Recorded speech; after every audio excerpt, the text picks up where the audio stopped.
During Rama's time, it was that time trying to establish a civilization. Sending his pregnant wife to the forest is a cruel thing. He lived with that pain every moment of his life.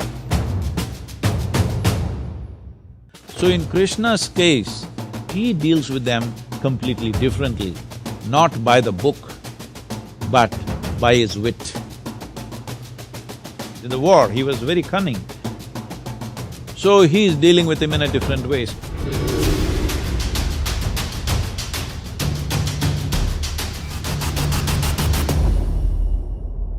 Namaskaram, Sadhguru. Lord Ram and Lord Krishna were very different in their leadership styles. In my understanding, Ram would follow the books, whereas Krishna would not worry about the means if the end goal was right. Sadhguru, whose principles should a modern-day CEO emulate, Ram or Krishna? Well, I understand the basis of that question. Should I play by the rule book or should I play by my conscience or consciousness? Well, it depends on what kind of situations and what kind of roles you have to play. See, at the time of Rama, we call him Rama in southern India, okay? You cut off his name Ram. In Tamil Nadu is Raman, okay? So, when it comes to Rama, he is playing by the book because you must understand at that time, one continuous conversation in that society is how to establish an order. So, Rama is at that kind of time when in this subcontinent, there was no described law. So one important dimension of his life was he wanted to bring order and civilization to that place. So he always talked about the thing, even if he saw it was very cruel what he was doing. For example, sending his wife back to forest the second time over, when she is pregnant, he knows it's wrong. He knows as a husband it's wrong, as a man it's wrong. But he is doing it because if I don't establish the law, who else will? If the king doesn't establish the law, all others will start doing their own things according to personal likes and dislikes. So this is, on one level, a hugely admirable thing that you are willing to make very severe personal sacrifices for being a ideal administrator or to be seen as an ideal king by everybody because you want to be an inspiration to be emulated by the rest of the citizenry because you're just trying to establish a civilization. Not really totally civilized, you're trying to establish the laws. It is like the Wild West, not exactly in those terms, but law is ambiguous, so he is trying to make it very clear, this is the way to conduct your life. By the time Krishna came, civilization was established, well-established kingdoms were there, clear-cut rules of life, business and warfare, everything was there. But just a handful of people were taking the law into their hands, twisting it as they want and doing what they want. Because, see, it is like when the law is not there, you have to treat it in one way. When the law is there and everybody knows what is the law but they're finding an underhand way of doing things, now you have to treat it as a crime. So how you treat crime and how you treat an outlaw, I'm trying to make a difference, there is not much difference, but I'm trying to make a difference because somebody is out of the law because he has no sense of law in his head. Somebody is a criminal, he knows what's the law and he's subverting it intentionally, all right?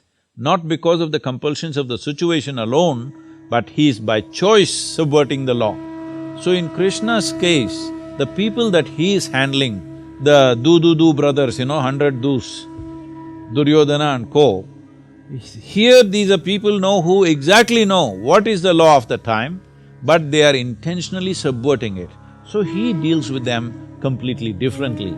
not by the book, but by his wit, by his, cunning also. Many times in the war, he was very cunning because he knows these people, if you go by the law and let them win, they are not going to give a just rule to anybody. They will do anyway what they want to do, all right? They'll anyway do what they want to do. They will not go in a just manner for the people. So he is dealing with him in a different way. So these are two different contexts. These are two different times. So what we need to see is, for their time, they are acting in a relevant way, both of them. Similarly, for our time, we must act in a relevant way. Now, law is 100% clear. You cannot be an outlaw, you cannot say, I don't understand. Right now still, like when we were growing up, this is a big thing around the world, this is the time of Fidel Castro and Che Guevara and all this. We are all thinking revolution, revolution. In India, all this Charu Majumdar, Kanu Sanyal and all these people, Somalu in the south, we are all super inspired by them and we want to go into armed conflicts. Well, it took some time for me to come to my senses, but otherwise I was almost there, okay? Some of my friends went. I went till there, but then I found that organization was as corrupt as anything else as the government is, so I stepped back. Why I am telling this to you is, that was a time when I'm saying in 60s, 70s, we are still thinking this nation is not fully formed. But now this nation is fully formed, all our business should be is to establish the constitution in everybody's minds and hearts. It's very important, because that is where the largest well-being is. If I write my own constitution and you write your own constitution, nobody is going to be well in this place. If we want to address the largest well-being of this nation, largest number of people in this nation, then we must go by a single law, single rule book. It's very important. Not even as Rama went, because Rama went by the word, not being just many times, just by the word, being extremely cruel to certain people because he is trying to establish the law. But now that is well done, now we can look at justice in a completely more humanistic way. We can use the rule book as a guideline, that's what we are doing today in many ways. A few people have not come into the fold, unfortunately, but otherwise the largest population in the country is looking at the rule book as a guideline and apply the law in a humanistic manner. That is the idea of a rule book. Rule book is not a guillotine to cut people's heads, all right? But at one stage it is so. When in Wild West they tried to establish law, how they established law was, these judges were called hanging judges. That doesn't mean they were hanging. For anything they were hanging people, just about anything. Daily hangings in small towns. In a town of a few hundred population, every day hanging, all right? Every day at least one guy will be hung.